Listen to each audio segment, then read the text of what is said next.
ലോകത്തെല്ലാ വിഷയവും അതിലുണ്ടെന്ന് ഖുർആൻ തന്നെ പറഞ്ഞിട്ടുണ്ട്. തിബിയാനൻ ലികുല്ലി ഷൈഇൻ, എല്ലാ വിഷയങ്ങളുടെയും ഷൈഇ എന്ന് പറഞ്ഞാൽ അതിൽ പെടാത്തതുണ്ടോ? ഇല്ല, തിബിയാനൻ ലികുല്ലി ഷൈഇൻ.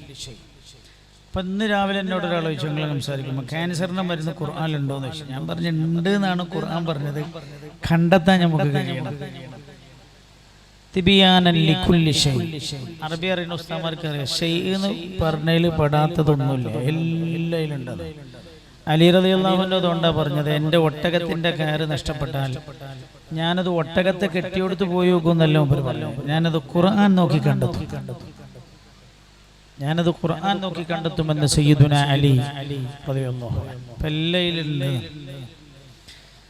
അപ്പോൾ നമ്മൾ ചെയ്യേണ്ടത്, ഈ ജീവിതം അല്ലാഹു തന്ന ദാനാണ്, അതെങ്ങനെയാണ് നമ്മൾ ആ ജീവിതത്തെ കെട്ടിപ്പടുക്കേണ്ടതെന്ന് അല്ലാഹു തന്നെ പറഞ്ഞിട്ടുണ്ട്. ആരാണോ ഒരു സാധനം നമുക്ക് തന്നത്, ആ തന്നാൾ പറഞ്ഞ മാതിരിയല്ലേ നമ്മളത് ചെയ്യാൻ. ഇപ്പം മുനീർ ഉസ്താദ് നേരത്തെ പറഞ്ഞത്, ഇത് തന്നാൾ പറഞ്ഞ അനുസരിച്ചല്ല, ഇന്നത്തെ കുട്ടികൾ പറഞ്ഞ് ഞങ്ങൾക്ക് തോന്നുന്ന മാതിരി ഞങ്ങളത് ചെലവഴിക്കുന്നു, ഞങ്ങളത് കെട്ടിപ്പടുക്കുകയും അനുഭവിച്ചു തീർക്കുകയും ചെയ്യുമെന്നാണ്. നമ്മൾ മനസ്സിലാക്കേണ്ട ഒരു കാര്യം, ഈ ജീവിതം ഈ 2024 പ്രശ്നകലുഷിതമായ ഒരു അന്തരീക്ഷത്തിലാവണം ഞാൻ ജനിക്കണമെന്ന് തീരുമാനിച്ച എത്ര പേര് ഈ കൂട്ടത്തിലുണ്ട്? കുറ്റിക്കടവിലാവണം ഞാൻ ജനിക്കുന്നത് എന്ന് വിചാരിച്ചോലാരാ ഈ ജനിക്കണതിന് മുമ്പ് ഈ കൂട്ടത്തിലുള്ള? അയമുട്ടിയാക്കാനെയും മോനായിട്ടാവണം ഞാൻ ജനിക്കണമെന്ന് ഞാനൊരു പേര് പറഞ്ഞാൽ നിങ്ങൾ വാപ്പാരെ പേര് എൻ്റെ സ്ഥാനത്ത് വെച്ചാൽ അങ്ങനെ വിചാരിച്ചോലാരായി കൂട്ടത്തിൽ ആരുമില്ല.